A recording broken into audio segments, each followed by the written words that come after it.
Fousey Tube, Deji, a fight's going down on the KSI undercard. The battle of the L's. I mean, Deji obviously doesn't take any L's. No, we don't take no L's. No, we don't take no L's. Spend 5 racks on the tag, spend 15 on the pearls. Take getting the punch. And now Vinny Hacker. He gets out. He gets out. But regardless of that, someone's O has got to go. And you might be thinking, yeah, in the win column, no man, it's pro. They're both 0-0. Like, no, but it's actually kind of a fun fight, I guess. Like, it's kind of interesting. I feel like this is what influencer boxing should be about. Like, everyone knows it's kind of a joke, but they should take it seriously because it's pro.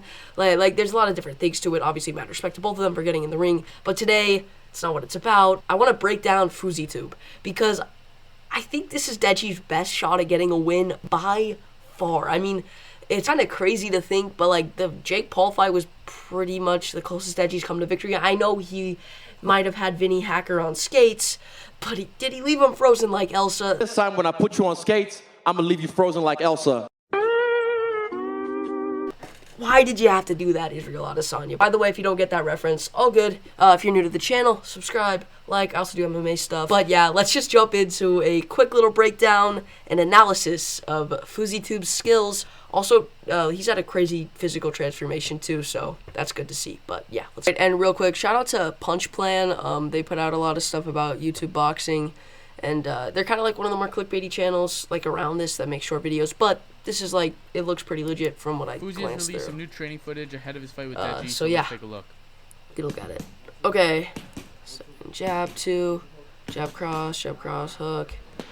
All right, so we're gonna break down this combination. So right away, even the way he like holds his gloves, like here, not as bad, but like one thing that I noticed right away, he really flares out his elbows. Which, you know, you want to be tighter, but he also looks like he's super tight and compressed. Like, he doesn't look very, like, comfortable, natural. He's not becoming water, right? But he still has the elbows flared out. So it's like a combination of things, some just not real comfortable, being very comfortable inside the ring. But yeah, we'll look at this quick footage here. So jab, steps in with the jab, cross. It's not really... One thing he needs to think about with the jab right away is you don't think about throwing it fast out. You got to extend it and as fast as you can bring it back for that double jab. Looks like he stepped in with the jab. Defensively, would like to see this turned in a little bit and up, protecting his face, obviously. You know, in case you counter left hook or something. And it's also kind of telegraphing a right hand coming. At least it seems like that, which, you know, maybe. But like here... You don't want this elbow, like, it's coming at an upward trajectory. You're not going to have as much power punching up as you are going to have punching straight, a little bit up, or down, right? So he's really just going up. And also, we're gonna see here, he did bring this back pretty decently well, but the way he doesn't really turn over here. And obviously, if you do know anything about boxing, one of the best things, or just striking in general, turning over your punches is just going to increase power. It just really increases the damage you can do with it because you're going to turn over with the glove. That's how cuts can happen, and it's also just decreasing like the surface area, right? It's putting more power in one spot, right there, wherever it lands. It's more direct power to one specific spot. But one way to really turn over your shots is to move this back leg. With it, Devin Haney is a great guy to look at, the way he almost exaggerates that footwork every once in a while, even with some feints. That's like a good example of it. Just once again, not really turning over the shots at all, just kind of slapping out and back. And then leaves the chin very, very, very exposed. This hook's actually pretty nice. Great to see the pivot on this foot. Okay, end of it kind of lost it a little bit. He kind of brings it out and then just kind of dropped it down a little bit and also pulled it in a little bit, which is not ideal. All right, so there's the jab. Just everything about Fousey is kind of awkward. And that's not like meant as like an insult. He's obviously getting in the ring. Mad respect for that.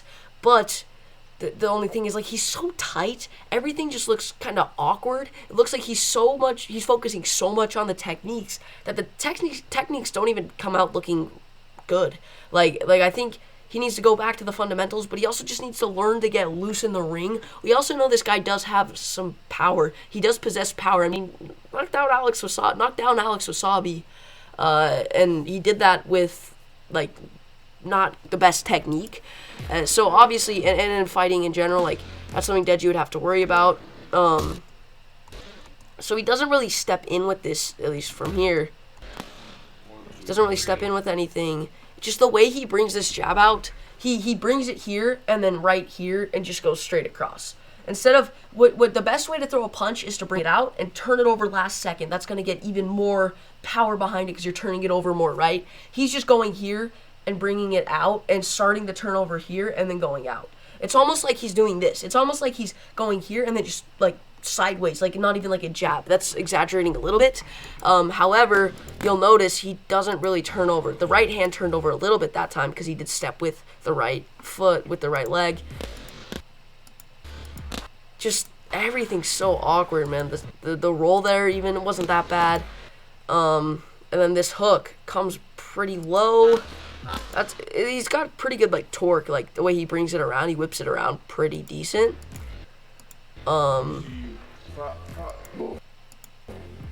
Obviously the trainer's explaining something to him and hands are low. Always want to have those hands up in training, even when you're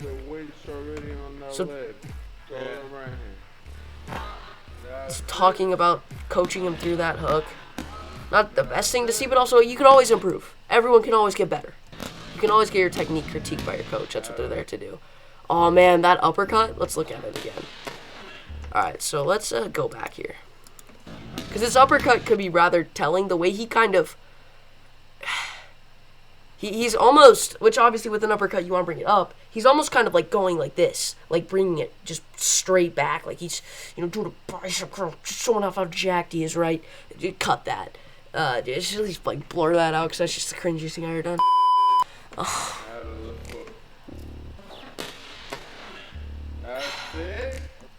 I mean, 6'3", is okay.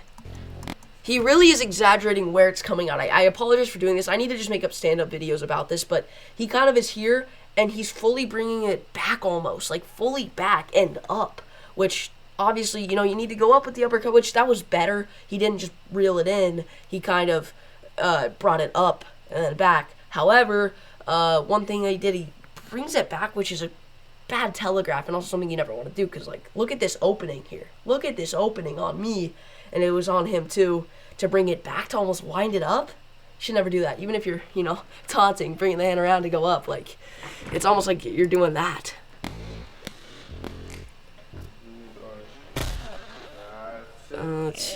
That shovel left hook, I think, is probably going to be his best shot. I think what he's going to need to do, though, actually turn on the captions, with Deji, I think just finding your range at the start and dealing with the just excessive slips, the excessive head movement, is going to be a big problem for him. But if he works the body, that's the best way to beat Deji when Deji's moving like he did against Wasabi.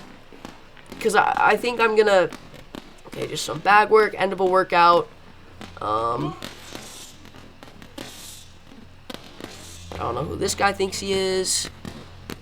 Not a ton. I mean, that left hook, I think Fousey's best shot's going to be his left hook in this fight. His 1-2 is pretty sloppy.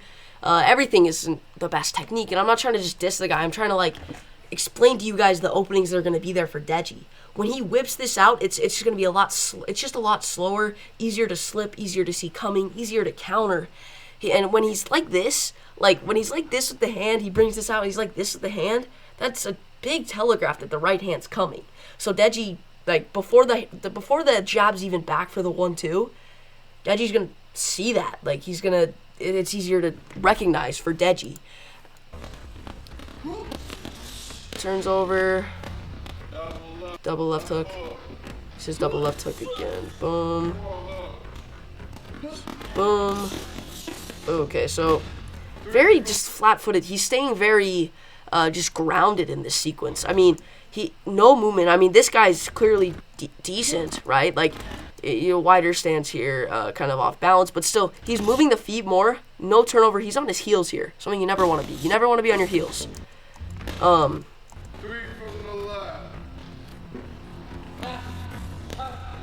Even when you're throwing that left hook, obviously a lot of that focus to get the power, the torque, the turnover is going to be on that left foot. However, the right foot can't just be completely planted and flat-footed, because if Deji slips and goes in, I mean, Fousey's in an awkward position here. He's going to almost have to cross this leg over to get out of range from Deji if Deji slips inside and starts throwing.